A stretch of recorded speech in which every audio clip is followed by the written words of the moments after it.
हिंसात्मको शुचिः हर्षशोकान्वितः कर्ता राजसः परिकीर्तितः।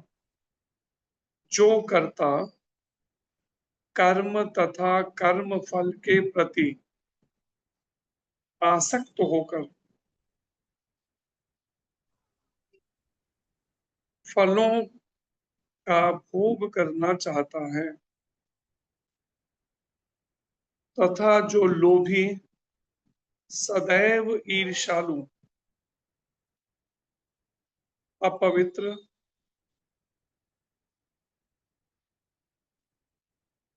और सुख दुख से विचलित होने वाला है वह राजसी कहा जाता है। ये परिभाषा है राजसी कर्म करने वाले कर्ता की। राजसिक या रजोगुणी कौन है? इससे पहले के श्लोक में वर्णन था। सात्विक कर्ता कौन है? जो व्यक्ति भौतिक गुणों के संसर्ग के बिना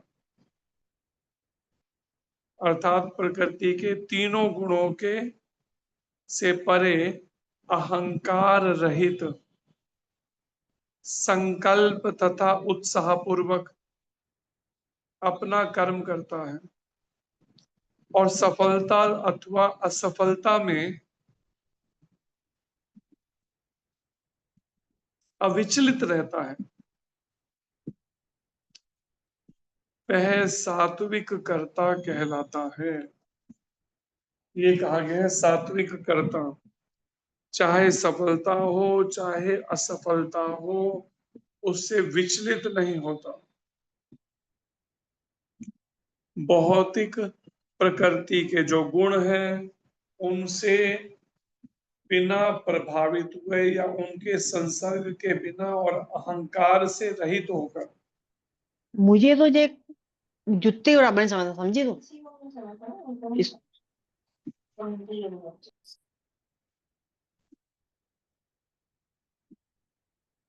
संकल्प तथा उत्साह पूर्वक अपना कर्म करे। ये है सात्विक कर्ता के लिए। और फिर रजोगुणी या राजसी कर्ता कौन है? जो कर्म तथा कर्म फल के प्रति आसक्त होकर फलों का भोग करना चाहता है। कर्म फलों का भोग करना चाहता है, कर्म तथा कर्म फल के प्रति आसक्त होकर। सामान्यता अगर आप संसार में देखेंगे तो संसार में इसी तरह के लोग हैं, इस सोच के। इसलिए भगवान ने कहा जो रजोगुणी लोग हैं इस संसार में बार बार जन्म लेते हैं। क्यों जन्म लेते हैं बार बार? क्योंकि वो कर्म तथा कर्म फलों के प्रति आसक्त होकर और उस फलों का भोग करना चाहते हैं। और फलों का भोग करने के लिए, अपने किए कर्मों के फलों का भोग करने के लिए ही वो संसार में इस बार बार जन्म लेते हैं। तथा जो लोभी हैं सदैव ईर्ष्यालु हैं।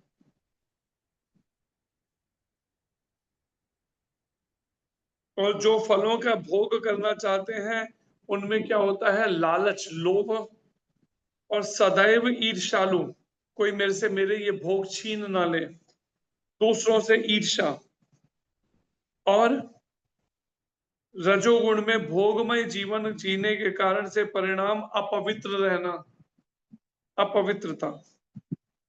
और सुख दुख से विचलित होने वाला है, कभी सुख से विचलित हो तो कभी दुख से, वह राजसी कहा जाता है।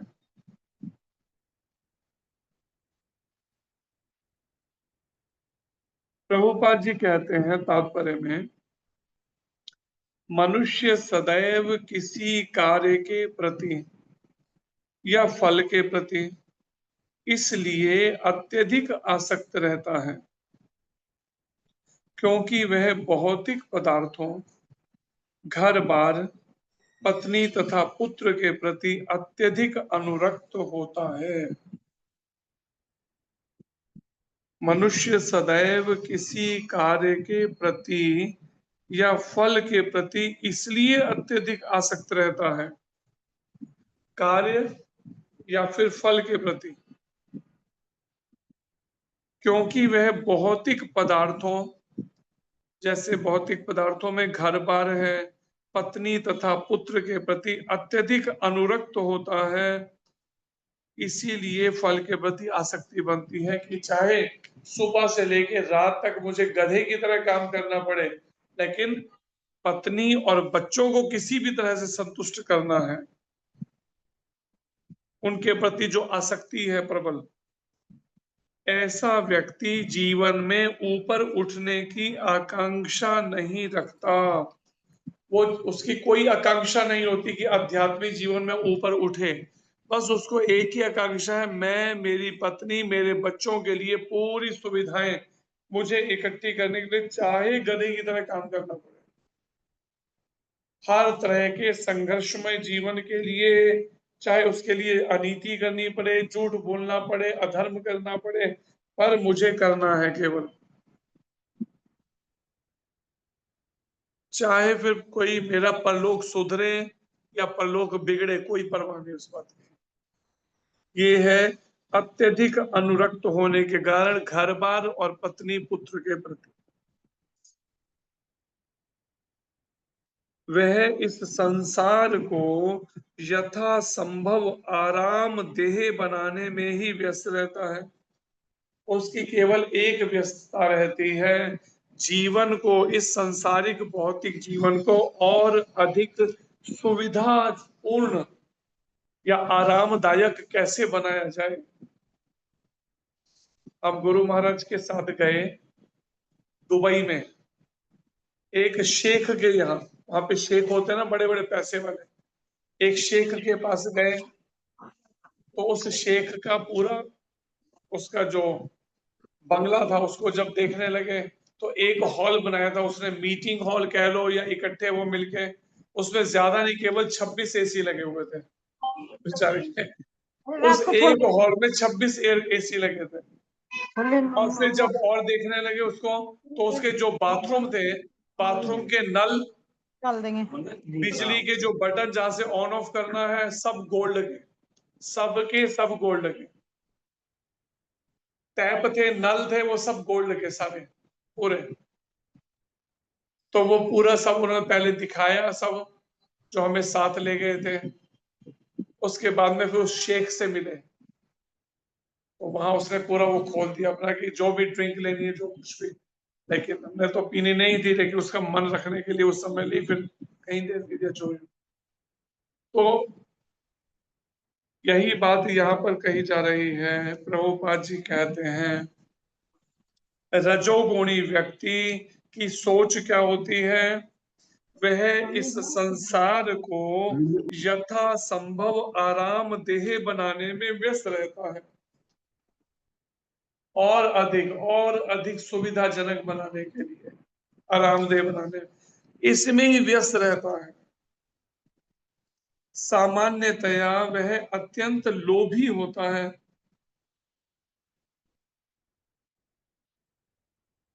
भौतिकतावादी संसारिक रजोगुणी व्यक्ति अत्यंत लोभी होता है, अत्यंत लोभी,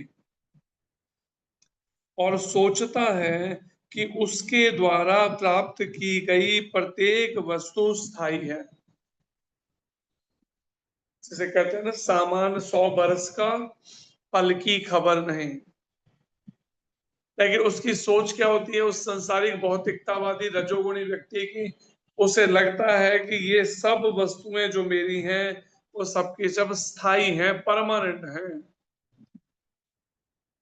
इस सोच में वो रहता है, चाहे खुद परमानेंट ना हो लेकिन वस्तुएं परमानेंट सब। उसके द्वारा प्राप्त की गई प्रत्येक वस्तु स्थायी है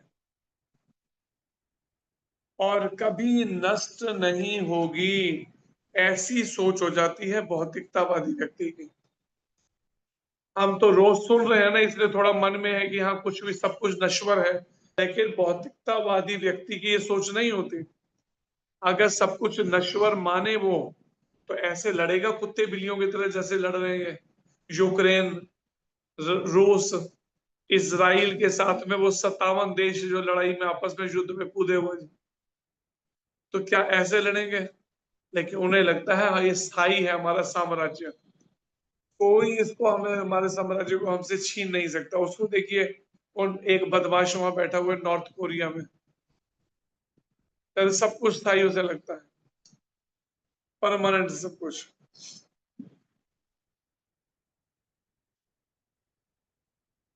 और Recording in progress.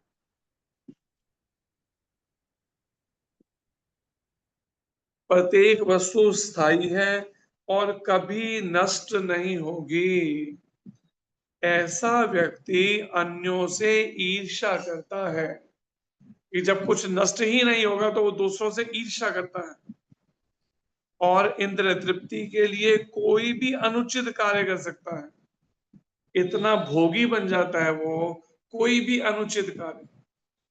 जैसे कई साल पहले एक घटना खुली थी दिल्ली में, चांदनी चौक नहीं, कनॉट प्लेस, कनॉट प्लेस के अंदर रात के करीब 11 बजे का समय होगा या 12 बजे का, पुलिस वाला अपनी ड्यूटी दे रहा था, उसे कहीं स्मेल आई कुछ इंसान के मांस के जलने की। तो उसने क्या किया, उस होटल की जो बैक साइड की दीवार थी उसके ऊपर चढ़ के जब देखने लगा तो क्या देखा, उस होटल के अंदर एक तंदूर के अंदर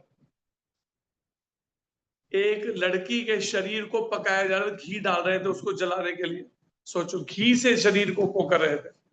बाद में केस पकड़ा गया था, केस हुआ, उसके भगवान जाने उसके बाद क्या सजाएं हुई, लेकिन ये घटना पकड़ी गई थी, मीडिया में हाईलाइट हो गई थी, उस पुलिस वाले से ही हुई थी। उसके शरीर पैर पता नहीं क्यों मारा उसको, उसके बाद में निशान ना बचे कोई, इसे तंदूर में डाल के उसमें घी डाल रहे हैं, उसको उसको जला रहे हैं घी डाल डाल के। रात के 11-12 बजे की समय की है। अतएव ऐसा व्यक्ति इंद्रिय तृप्ति के लिए कोई भी अनुचित कार्य कर सकता है, कोई भी अधर्म, कोई भी अनीति, कोई भी पाप, कोई भी हिंसा, कोई भी अत्याचार कर सकता है इंद्रिय तृप्ति के लिए। अतएव ऐसा व्यक्ति अपवित्र होता है, ऐसा व्यक्ति अपवित्र होता है, और वह इसकी चिंता नहीं करता कि उसकी कमाई शुद्ध है या अशुद्ध, इसकी परवाह नहीं करता, बस आना चाहिए पैसा, कैसे भी आए, शुद्ध या अशुद्ध, नीति या अनीति, पाप या पुण्य, कोई इसका विचार नहीं, अब बस धन आना चाहिए। यदि उसका कार्य सफल हो जाता है तो वह अत्यधिक प्रसन्न हो जाता है, खुशी से फूला नहीं समाता, और असफल हो जाता है अत्यधिक दुखी हो जाता है, इतना दुखी कि परिणाम एम्बुलेंस बुलानी पड़ जाती है। रजोगुणी कर्ता ऐसा ही होता है, ये परिभाषा है रजोगुणी कर्ता की, जो कर्म करने वाला है रजोगुणी व्यक्ति। विचार कीजिए, सतोगुणी, रजोगुणी और अभी तमोगुणी का भी वर्णन है, फिर विचार करिए कौन कौन किस किस कैटेगरी में आता है। 28वें श्लोक में वर्णन है, अयुक्त प्राकृत स्तब्ध शठो नैष्कृतिको लसः विषादी दीर्घ सूत्रे च कर्ता तामस उच्यते। और भगवान कृष्ण कहते हैं, वह कर्ता सदा शास्त्रों के आदेशों के विरुद्ध कार्य करता रहता है। जैसे है ना, समाज में बहुत सारे ऐसे लोग जो शास्त्रों के विरुद्ध गायों को काटते हैं, गायों का मांस खाते हैं, गायों का मांस निर्यात करते हैं, ये सब वही लोग शास्त्रों के आदेशों के विरुद्ध कार्य करता रहता है, जो भौतिकवादी, हठी, कपटी तथा अन्यों का अपमान करने में पटु है। एक भौतिकवादी है, उसको अध्यात्म की कोई बात समझ नहीं आती, पल्ले पड़ती उसे। भौतिकवादी हठी, बड़ा हठी है, अड़ गया तो बस अड़ गया। कपटी, बात पे कपट करना उसका स्वभाव है, कपटी। और इसके अलावा अन्यों का अपमान करने में बड़ा पटु है, कैसे दूसरों का अपमान किया जाए, उसमें बात बात पे अपमानित करना दूसरों को, बड़ा चतुर है इसमें। तथा जो आलसी है सदैव खिन्न रहता है, हर समय उसके चेहरे पे क्या होगा, 12 बजे होंगे जैसे कहते हैं, हर समय 24 घंटे उसके माथे पे लाइनें खींची होंगी, ऐसा खिन्न रहता है, अशांत एकदम। काम करने में दीर्घ सूत्री है। दीर्घ सूत्री का मतलब आज कहा काम करूंगा तो ज्यादा नहीं, महीने 2-4 महीने में काम हो ही जाएगा, इतना लंबा खींचने वाला काम को दीर्घ सूत्री, आलसी एक नंबर का। और दीर्घ सूत्री वह तमोगुणी कहलाता है, इसको तमोगुणी कहते हैं। प्रभुपाद जी तात्पर्य में कहते हैं शास्त्रीय आदेशों से हमें पता चलता है कि हमें कौन सा काम करना चाहिए और कौन सा नहीं करना चाहिए। शास्त्र आदेश देते हैं या बताते हैं कौन सा कार्य करना चाहिए, कौन सा नहीं करना चाहिए। जो लोग शास्त्रों के आदेशों की अवहेलना करके अकरणीय कार्य करते हैं, शास्त्रों की अवहेलना करके ऐसे कार्य जो शास्त्र में मना है वो करते हैं, जैसे मांसाहार करना, अंडे खाना, शराबें पीना, शास्त्रों के आदेश के अनुसार नहीं करते। पराया वे भौतिकवादी होते हैं जो शास्त्र के आदेशों की अवहेलना करके ऐसे कर्म करते हैं जो शास्त्र में मना किए गए अकरणीय को करते हैं। पराया भौतिकवादी होते हैं, वे प्रकृति के गुणों के अनुसार कार्य करते हैं, प्रकृति जैसे जैसे उनको नचाती है बस वैसे नाचते कर्म करते रहते हैं, शास्त्रों के आदेशों के अनुसार नहीं करते, प्रकृति के गुणों के अनुसार, सतो रजो तमो गुणों से प्रभावित होकर। ऐसे कर्ता भद्र नहीं होते, ये कोई शिष्ट नहीं होते, एक अच्छे आचरण वाले नहीं होते ये लोग, इस तरह के लोग। और सामान्यतया सदैव कपटी अथवा धूर्त होते हैं, एक नंबर के कपटी धूर्त होते हैं, अतः अन्यों का अपमान करने वाले होते हैं, दूसरों का अपमान करने वाले। वे अत्यंत आलसी होते हैं, अत्यंत आलसी। उठे तो पता चला 12, 1, 2 बजे उठ रहे हैं, बिस्तर छोड़ रहे हैं, ऐसे आलसी। काम होते हुए भी उसे ठीक से नहीं करते और बाद में करने के लिए उसे एक तरफ रख देते हैं, अतः वे खिन्न रहते हैं। कोई भी काम उनसे ठीक से नहीं होता और कोई काम जो कर सकते हैं अभी उसको रख देते हैं, हाँ पेंडिंग करके रख देते हैं, बाद में करेंगे। और बाद में करने के ना हर समय खिन्न रहते हैं, उनका मन हर समय विचलित या अशांत रहता है, झुंझुलाहट में जिसे कहते हैं ना, हर समय रहना। जो काम 1 घंटे में हो सकता है उसे वे वर्षों तक घसीटते जाते हैं। सोचिए, मैंने तो कहा था 1-2 महीने तक, यहाँ तो बताया वर्षों तक। जो काम 1 घंटे में हो सकता है उसे वर्षों तक घसीटते हैं, काम को करेंगे ही नहीं। वे दीर्घ सूत्री होते हैं, दीर्घ सूत्री, ऐसे आता है दीर्घ सूत्री कार्यक्रम। ऐसे कर्ता तमोगुणी होते हैं, ये परिभाषा है तमोगुणी लोगों की। जिसको कोई काम बता दो, जैसे गुरु महाराज सुनाते हैं, एक बार ना एक राजा अपने मंत्री को जो भी काम बताए, मंत्री कहे जी महाराज हो जाएगा, हो जाएगा, और करे एक भी ना, पक्का बिल्कुल दीर्घ सूत्री वाला जो ये आपने बताया ना, करने को तैयार नहीं। और राजा जब काम बताए कहते महाराज हो जाएगा बिल्कुल, आप निश्चित हो। और एक भी काम ना, राजा तंग आ गया उसके व्यवहार से, मंत्री की। एक दिन राजा ने मंत्री को बुलाया और मंत्री को एक डायरी और पेन दिया, कहा सुन कान खोल के, अब जो भी मैं काम बताऊंगा तो इस डायरी में लिखेगा, जैसे तो इस डायरी में तू नोट करेगा इसे, कोई काम नहीं करता तो जो बताओ काम। अब उसने डायरी पेन राजा से ले तो लिया, लेकिन बेचारे का चेहरा उतर गया, मंत्री का उदास हो गया बेचारा बहुत। अब राजा ने पूछा अब क्या दिक्कत है तेरे को जो चेहरा तेरा उतर गया। तो वो बेचारा कहता है, मंत्री कहता है मंत्री को पूछा ना कि उदास क्यों है, चेहरा क्यों उतर गया तेरा, मैंने डायरी पेन दिया लिखा। कहते महाराज मुश्किल है एक बड़ी भारी। क्या मुश्किल है? कहते डायरी खोलना कौन याद दिलाएगा। अब विचार कीजिए कैसे कैसे आत्माएं, वो कहते डायरी खोलना कौन याद है, ये सबसे बड़ी मुश्किल है। अब ये है दीर्घ सूत्री कार्यक्रम वाले तमोगुणी, इस तरह के लोग। अब विचार कीजिए, सतोगुणी भी बता दिया कर्म करने वाले कर्ता, रजोगुणी भी तमोगुणी भी। अब जरा अपनी स्टेजेस कैलकुलेट करके जरा कल बता देना, ठीक है? कौन कौन से गुण में रहते हैं, कौन से सतोगुणी वाले हैं, कौन से रजोगुण वाले, जरा अपने अलग अलग बता देना कैटेगरी अपने। तो यहाँ पर तीनों का वर्णन भगवान कृष्ण कर रहे हैं, सतोगुणी लोगों का, रजोगुणी लोगों का और तमोगुणी लोगों का।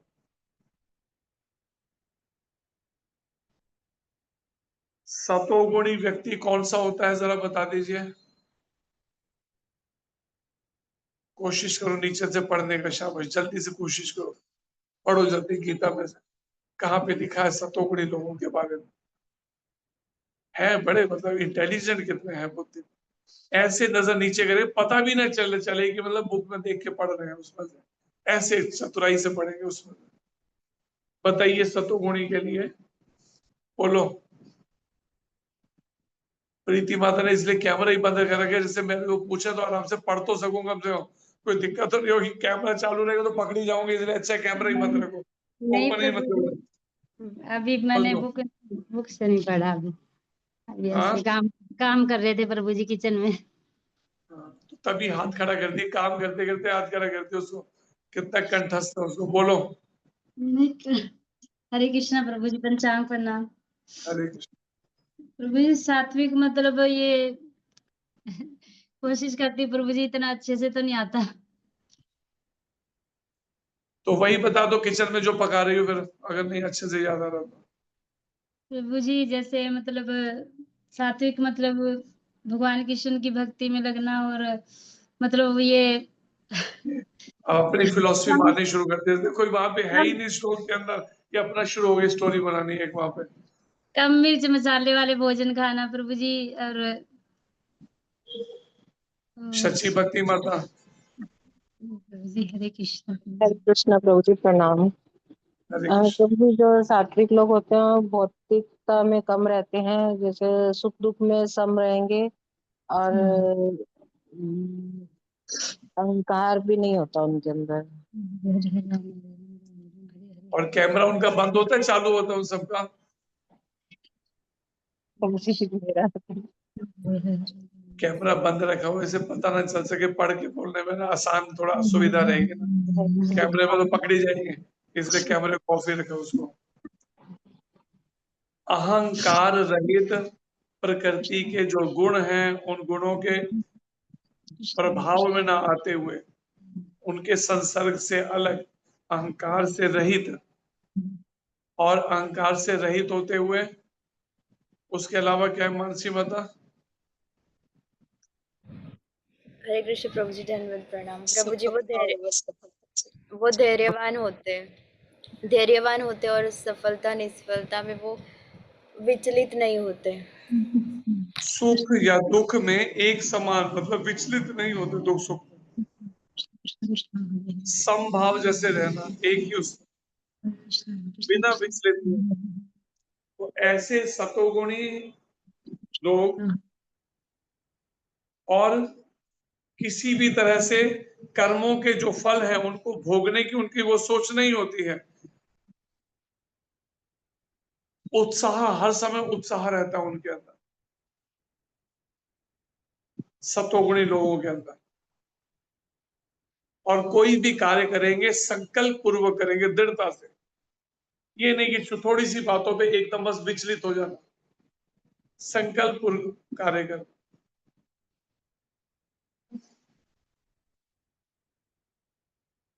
एक पुस्तक महाराज सुनाते हैं आचार संहिता, उसमें बताए क्या करें क्या ना करें। अब वो पुस्तक महाराज जी ने जब सुनी तो महाराज ने कहा ये तो बहुत अच्छी लिखी है, सारे शास्त्रों से इकट्ठा करके, चलो इनसे मिल के आते हैं। अब उनका एड्रेस कहाँ से ढूंढे? अब वो गीता प्रेस गोरखपुर से छपी थी, और बस इतना पता चला कि वो देहरादून में रहते हैं, लेकिन कहाँ रहते हैं कोई पता नहीं देहरादून के। मारने का चलो गाड़ी उठाओ चलते हैं उनसे मिलने, वो एड्रेस ही नहीं मिला। वहां से पूछा गीता प्रेस गोरखपुर से, कहते एड्रेस नहीं है हमारे पास। फोन से बात की गोरखपुर, अब महाराज जी के आज्ञा पर निकल पड़े गाड़ी लेके। अब हम देहरादून पहुंच गए। अब देहरादून कोई छोटा सा तो है नहीं, हजारों मकान है वहां पर। अब उनको ढूंढना है। परिणाम में कैसे कैसे करके एक सड़क पर अंदर को पहुंच गए। अब वहां पे महाराज ने कहा चलो ढूंढो, और महाराज गाड़ी में बैठ के जप करने लगे महामंत्र का, और हमें कहा ढूंढो। अब वो जिस व्यक्ति का एड्रेस ही नहीं पता, ढूंढे कैसे, हम लोग ये सोचने लगे, मतलब वो व्यक्ति मिलेगा कैसे, इतना बड़ा देहरादून और उसके अंदर कहते उसको ढूंढो। अब ढूंढना शुरू किया, 1.5 घंटा बीत गया लगभग। और वो व्यक्ति मिले कहां से, महाराज अपना आराम से बैठे हुए जप कर रहे हैं, बिना यहाँ पे जो है संकल्प पूर्वक और उत्साह, मतलब उससे मिलना है, एड्रेस के बिना मिलने चल पड़े और पहुंच गए देहरादून बिना एड्रेस के। अब हमें कहा ढूंढो, एक उस रोड पे ढूंढ रहा है, एक इधर वाले मकानों के बीच में ढूंढ रहा है, एक उधर, करते करते भगवान का 1.25 घंटे बाद उस घर पे पहुंच गए। और जिस घर में वो रहता था, वो पूछा राजेंद्र प्रसाद जी यहाँ रहते, कहते हाँ यहीं पर ही। तो हमने कहा महाराज मिलने आए, तो महाराज जी को लेके आए। महाराज आधा पौना घंटा मिले, उनको वो सेवा डोनेशन भी दी उनको, फिर देहरादून से वापिस आए। तो यहाँ पर यही बात बताई है, सतोगुणी व्यक्ति सफलता असफलता से विचलित नहीं होता, लेकिन उसके बाद भी संकल्प और उत्साह पूर्वक को कार्य करता है। विचार कीजिए, अगर हम में से कोई और हो, एड्रेस ना हो, तो क्या करना, जाके टाइम बर्बाद करना, बस समय नष्ट करना।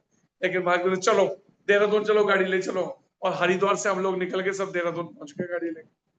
उसके बाद अलग अलग सड़कों पे पूछना शुरू किया, 1.5 घंटे बाद ढूंढ निकाला उसको, और उनसे मिलकर आए, उनके घर पर बैठकर बात करके आए उनसे। ये है सात्विक कर्ता के स्वभाव, सतोगुणी। और फिर रजोगुणी कौन है, रजोगुणी की क्या परिभाषा है, जरा बता दीजिए। रजोगुणी व्यक्ति की परिभाषा बोलिए, कोई एक जना, बस सुनी पूरी क्लास, लेकिन 1-2 हाथ ही बस खड़े। बोलिए प्रियंका माता। हरे कृष्णा प्रभु जी, दंडवत प्रणाम। प्रभु जी, हरे जो कृष्ण। रजोगुणी होता है उसको घर से आसक्ति होती है, परिवार से आसक्ति होती है, और भक्ति में उसकी कोई उसको दिलचस्पी नहीं होती है, और आकांक्षाएं बहुत सारी होती है प्रभु जी, और वो और हमेशा अपने कैमरा घर उसका के बारे बंद में रहता है, सोचता है। चालू रहता है कैमरा रजोगुणी का? प्रभु जी, क्या बोला आपने? बाकी वाले समझ भी गए क्या बोला, अभी आप कहते क्या बोला। मैंने कहा रजोगुणी व्यक्ति का कैमरा चालू रहता है या बंद रहता है कैमरा? प्रभु जी ऑन रहता है, वो मैं थोड़ा वो अब काम कर समझ रही थी आइए घर। प्रियंका माता को बात। तो वो कर्म करता है, लेकिन कर्म कैसे, कि कर्म के फल भोगना चाहता है। इच्छाएं पहले तो उसके मन में इस संसार और विषय भोग के प्रति, और फिर कर्मों का फल भोगने की प्रबल आकांक्षा, फलों को भोगने के, भौतिक कर्मों के। ऐसा रजोगुणी व्यक्ति सुख और दुख से विचलित होता रहता है, कभी सुख से कभी दुख से। और फिर तमोगुणी व्यक्ति के क्या है लक्षण?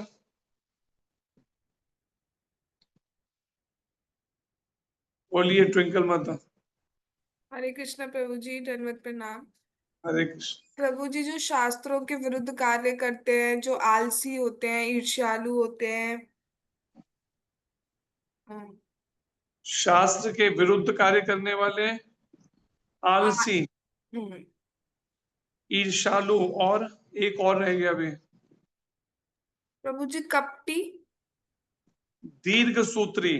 कपटी और दीर्घ सूत्री, 1 घंटे में होने वाले काम को कई कई साल में करते हैं कई जगह, ऐसे दीर्घ सूत्री।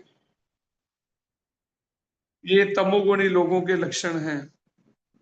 इसलिए इन तीनों से विचार करिए जरा,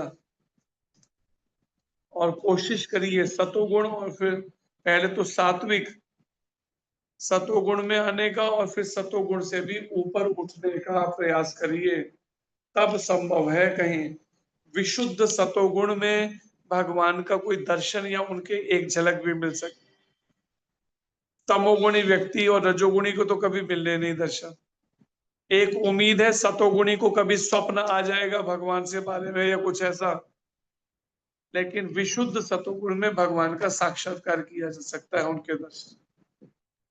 इसलिए कोशिश करिए प्रकृति के तीनों गुणों से परे ऊपर उठने की, तीनों गुणों के प्रभाव से। हरे कृष्ण। धन्यवाद। भगवान श्री कृष्ण की वाणी भगवत गीता की जय। श्री कृष्ण चंद्र भगवान की जय। अर्जुन जी महाराज की जय। श्री प्रभुपाद महाराज की जय। गुरु महाराज की अनंत कृष्णाविंद की जय। हरि हरि। हरि हरे हरि बोल हरि जी, हरि बहुत बहुत बोल। धन्यवाद प्रभु हरि जी बोल। आपका। हरे कृष्णा जी। राकेश शर्मा प्रभु जी पूछिए अपना प्रश्न। हरे कृष्णा प्रभु जी, दंडवत प्रणाम। हरे कृष्णा माता जी। जी। हरे कृष्ण जी। हरे कृष्णा प्रभु जी, कोई ऐसा व्यक्ति है जिसमें सिर्फ सात्विक प्रवृत्ति है? क्योंकि मुझे इस भौतिक जगत में एक ही व्यक्ति में तीनों ये प्रकृति के गुण दिखते हैं। कभी वो सात्विक होता है, कभी रजोगुण से प्रवृत्त और कभी तामस से। तो सात्विक वाले कोई है? मेरा इतना प्रश्न। हाँ, विरले हैं तो सही। खैर किसी भी उसका बीज नाश नहीं है ना, तो निश्चित रूप से है, जरूर हैं, और बहुत थोड़े विरले हैं कई। जी।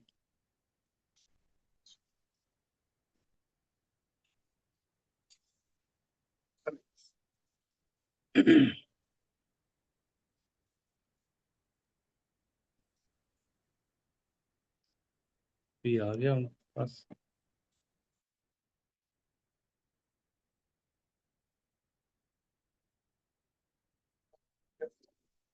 लड़के हैं कैसे?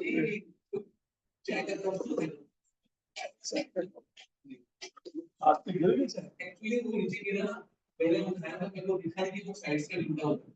अच्छा, वो साइड से हैं, पर बहुत थोड़े हैं, विरले।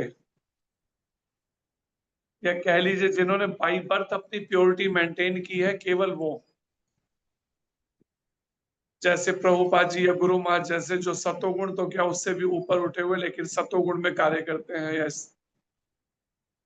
हरे कृष्ण प्रभु जी, मैं थोड़ा अज्ञानी हूँ, पूरा नॉलेज नहीं है।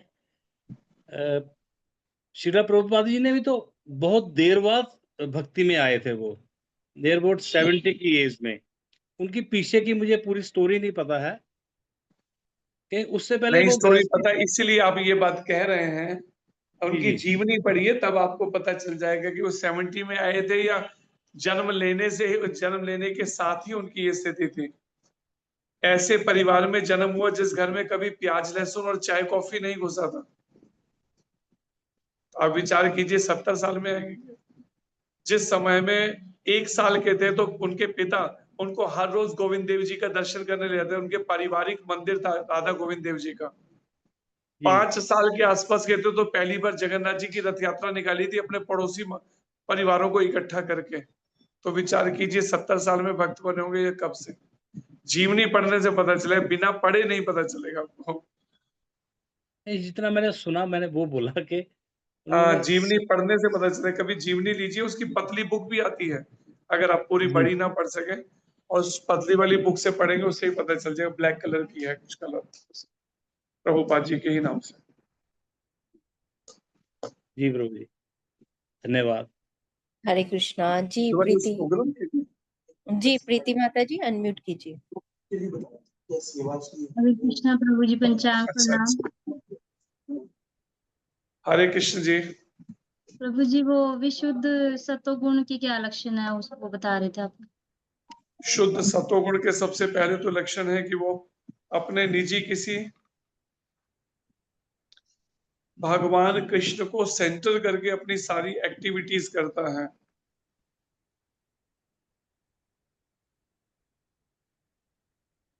और उसमें अपना कोई स्वार्थ या कर्म के फल को भोगने की कोई इच्छा नहीं रहती उसमें।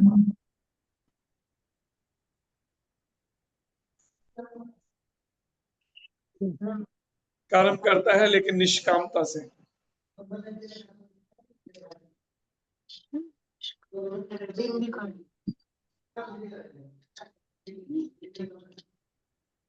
जी मंजुला माता जी अनम्यूट कीजिए।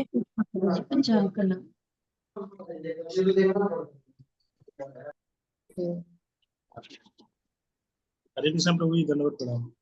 हरे कृष्ण जी। प्रभु जी, मेरा प्रश्न ये था कि जैसे हम लोग उसमें देखते हैं, मतलब आजकल के उसमें कि जैसे कुछ संत लोग हैं, तो वो कभी कभी देखता हूँ कि बहुत गुस्सा किसी पर करने लगते हैं, तो वो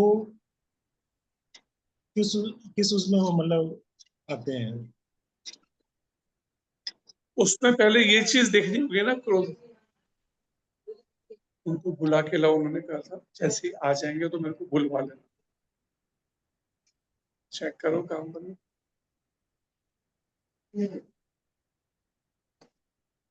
तो क्रोध के पीछे कारण क्या है ये पहले जानना पड़ेगा। अर्जुन ने भी क्रोध किया था, लेकिन उसके पीछे कारण क्या था? धर्म को स्थापित करने के लिए, अधर्मियों का नाश करने के लिए। इस तरह की विचारधारा थी। तो ये बात विचार करने वाली पहले है कि उसके पीछे सोच या क्या कारण है, उसको जाने बिना केवल आपके क्रोध ही नहीं करना चाहिए। क्रोध का भी अपनी जगह प्रयोग है, लेकिन वो उचित कहाँ पर प्रयोग, वो चीज को पहले समझना पड़ेगा। क्या वो धर्म के अनुसार है, अधर्म पर है, या नीति अनीति, इस चीज का विचार करके। जी जी प्रभु जी। अच्छा प्रभु जी, एक दूसरा प्रश्न और मेरा। बता दीजिए, वो आ गए जिनके लिए उन्होंने बोला दीजिए। प्रभु जी, एक और मेरा दूसरा प्रश्न था। जैसे इस्कॉन में जीवीसी संस्था है जी, तो जीवीसी में तो कुछ लिमिटेड मेंबर ही होते हैं ना, तो क्या उसके लिए भी लोगों में आपस में ऐसा कंपटीशन होता है कि ये पद मेरे को मिल जाए? कंपटीशन कह लो या कह लो वोटिंग कह लो, वोटिंग होती है, वोटिंग से फिर वो होता है। अच्छा, वोटिंग होती है सारे उसकी? वोटिंग, हाँ, उन सब के अंदर वोटिंग होती है, उससे सिलेक्ट किया जाता है 1 साल के लिए या 2 साल। वैसे 1 साल का होता है जनरली जीपीसी चेयरमैन, फिर चेंज किया जाता है। तो हमारे गुरु महाराज जी भी रहे होंगे पहले कभी? हाँ, वो जीपीसी थे एक समय तक, लेकिन उसके बाद उन्होंने मीटिंग्स में जाना बंद कर दिया, तो फिर उन्होंने उस जगह पे दूसरे को अपॉइंट करा। खुद अपनी इच्छा से उन्होंने जाना बंद किया था। अच्छा अच्छा। प्रभु जी, एक मेरा प्रश्न है। हरे कृष्ण प्रभु जी, धन्यवाद प्रणाम। जी, हरे कृष्ण। प्रभु जी, जैसे जगतगुरु शंकराचार्य जी होते हैं जो, तो वो क्या राम और कृष्ण की ही भक्ति करते हैं या अन्य किसी देवी देवता की भी करते हैं, या मतलब इनको गुरु बनाने से हमको वो मिलता है, मतलब जैसे एक ऑथेंटिक जो बोलते हैं ना गुरु बनाना चाहिए, तो वो है क्या इनका संप्रदाय? शंकराचार्य का मतलब है वो ईश्वर को निराकार मानते हैं और शिव जी को वो करके चलते हैं, लेकिन निराकार मानते हैं ईश्वर को। क्योंकि शंकराचार्य जो हैं वो भगवान शंकर के ही एक अवतार के रूप में आए थे, लेकिन उन्होंने समय काल परिस्थिति को देखते हुए उस समय में निराकारवाद को वो किया था। उस समय के लिए वेदों की स्थापना की, नास्तिकवाद को खत्म किया, लेकिन उन्होंने देखा हो गई बात तो ठीक। धन्यवाद। हरे कृष्ण। नास्तिकवाद को उन्होंने खत्म किया। हरे कृष्ण जी। तो प्रभु जी, वो जगत जैसे ये है रामभद्राचार्य जी, वो तो शंकर जी को राम भगवान की वो करते हैं ना? हाँ जी। रामभद्राचार्य जी जो हैं शंकराचार्य ही है ना वो भी? नहीं, शंकराचार्य नहीं, वैष्णवों में शंकराचार्य नहीं होते हैं। वैष्णव का अच्छा शंकराचार्य का मतलब होता है नहीं, ईश्वर ऐसे को बोलते निराकार मानने वाले। ऐसे उस बोलते हैं तरह ना, के विचार। जगत गुरु शंकराचार्य ऐसे बोला जाता है ना, तो वो अलग अलग होते हैं ये? हाँ जी, अलग अलग होते हैं। शंकराचार्य अलग होते हैं, जगत गुरु अलग। वो अलग होते हैं। अच्छा। हाँ, हमारे इसमें संप्रदायों में शंकराचार्य नहीं कहा जाता, शब्द प्रयोग होता। अच्छा, तो ये जो राम भद्राचार्य जी हैं उनको जगत गुरु शंकराचार्य नहीं बोलते? अलग है। जगत गुरु बोलते हैं, शंकराचार्य तो नहीं बोलते। अच्छा अच्छा अच्छा, जगत गुरु है। शंकराचार्य वो अलग, बिल्कुल वो संप्रदाय अलग ही है, मायावादियों के संप्रदाय उनका। और ये जो है ये जो जगत गुरु और ये वाले हमारे इसमें लगाते हैं, ये वैष्णवों के संप्रदाय हैं, अखाड़े हैं। उनके अखाड़े या संप्रदाय के वो अलग होते हैं, हमारे अलग होते हैं वैष्णवों के। अच्छा। वो ईश्वर को निराकार मान के चलते हैं और शंकर जी को वो करते हैं, मानते हैं, क्योंकि वो एक तरह से शंकराचार्य जी शंकर भगवान के ही हैं, अवतार हैं। तो और वो प्रभु जी उनकी जैसे बताई पद्धति के अनुसार चलते हैं। हाँ, ये अवधेशानंद जी महाराज जो हैं गिरी, वो क्या है मतलब? वो भी निराकारवादी उसी संप्रदाय के हैं, उससे मायावादियों का संप्रदाय है। ईश्वर के जो रूप को नहीं मानते, लेकिन वो भागवत कथाएं वो इसलिए करते हैं क्योंकि भागवत कथाओं से दुकानदारी आजकल अच्छी चलती है, लोग सुनने वाले जो है ऑडियंस अच्छे मिल जाते हैं, इसलिए वो दुकानदारी बढ़िया चल जाती है। लेकिन ईश्वर, ये जो शब्द है ना, नामों से, हमारे नामों के साथ सबके दास आता है। वैष्णव मार्गों में, चारों संप्रदायों में दास शब्द का प्रयोग होगा, लेकिन मायावादियों के अंदर दास शब्द नहीं आएगा। वहां पे इस तरह के नाम आएंगे जैसे अवधेशानंद, या इस तरह के सरस्वती, भारती, इस तरह से 12 संप्रदाय हैं इनके, मायावादियों के, जो भगवान के शरीर को माया का बना हुआ या नश्वर मानते हैं, या उनको निराकार मान के इस तरह की विचारधारा में चलते हैं। इनके 12 संप्रदाय हैं, अखाड़े हैं अलग अलग। अच्छा, लेकिन उनको जैसे सुनते थे हम बहुत पहले से, तो मतलब लगता नहीं था ऐसा, पूरी बहुत तिलक ध्यान से से पता चलता है ना, ये तिलक जो है ये हमारी पहचान है। चारों वैष्णव संप्रदायों के तिलक इस तरह से होते हैं, ऊर्ध्वपुंड, ऊर्ध्वपुंड ऊपर। भगवान विष्णु के चरण की तरह से ऊपर की तरफ इसका वो होता है। लेकिन हाँ जो दूसरे वाले आपने कहा अवधेशानंद या इस तरह, उनको कभी ऐसा तिलक नहीं देखेंगे आप। उनका तिलक हाँ वो त्रिपुंड, 3 हाँ लाइनों वाला, वो हाँ हाँ त्रिपुंड से पता चलता है। और जिनके लाल रंग के बिल्कुल रेडिश बीच में होते हैं, ये शाक्त होते हैं, शक्ति के उपासक, दुर्गा माता के। तिलकों से पहचान हो जाती है उनकी कि कौन मायावादी है, कौन वैष्णव है, कौन देवी देवता का उपासक। इस तिलकों से ही पहचान होती है, ये हमारे चिन्ह है ये। और नामों से पहचान होती है, नाम से और तिलक से, ये 2 तरीके पहचान के हैं। अच्छा, हरे कृष्ण प्रभु जी, मैं इससे धन्यवाद रिलेटेड प्रभु। क्वेश्चन पूछूं? जी, आदि शंकराचार्य ने तो चरपट पंजरी की वो लिखी हुई है, जिसमें उन्होंने लिखा भज गोविंदम भज गोविंदम गोविंदम भज मूड मते। वो तो ये जी, बोल रहे हैं कि गोविंद को भजो। अगर वो निराकार को मानते फिर फिर गोविंद अभी जी अभी कोई टीचर स्कूल में जाकर प्राइमरी के बच्चे को अगर पढ़ाता है, ABC का संडे मंडे पढ़ाता है, इसका मतलब क्या टीचर को भी नहीं आता संडे मंडे का? या उतनी पढ़ाई आती है या उससे ज्यादा पढ़ाई आती है उसको? हाँ जी, स्टूडेंट के लेवल के हिसाब से पढ़ाता है। हाँ, क्योंकि उसने तो पढ़ाई कहीं तक की है, ग्रेजुएशन की या बीएड या जो भी किया उसने, लेकिन स्टूडेंट के हिसाब से वो उसको पढ़ा रहा है ABC का। अब कोई कोई मूर्ख स्टूडेंट सोचे, देखो इस टीचर को भी ABC नहीं आता, देखो हमारे साथ ब्लैक बोर्ड पे लिख लिख के सीख रहा है, तो सच्चाई ये थोड़ी है कि वो सीख रहा है लिख लिख के। ठीक ऐसे ही शंकराचार्य जी ने, मैंने अभी क्या बताया, 2500-2600 साल पहले भगवान बुद्ध ने भारत में नास्तिकवाद फैलाया। किसी परिस्थितिवश, भगवान कृष्ण के अवतार हैं बुद्ध भगवान, पर उनकी शिक्षाओं को मानने से मना किया गया, तो उन्होंने नास्तिकवाद फैलाया। ईश्वर का कोई रूप नहीं, वेदों को मत मानो, क्योंकि वेदों के नाम पे बलि प्रथा करने लगे थे, अपनी जीवसवाद के नाम पे लेने लगे लोग संसार के, तो लेकिन वेदों को मत मानो। लेकिन 1700 साल पहले या 1800 साल पहले जब शंकराचार्य जी आए, तो उन्होंने देखा ये तो नास्तिकवाद पे, तो फिर भगवान सब नास्तिक हो जाएंगे, ईश्वर को मान ही नहीं रहे। तब इन्होंने इसको खदेड़ के बाहर निकाला भारत की सीमाओं से, बौद्ध पंथ को।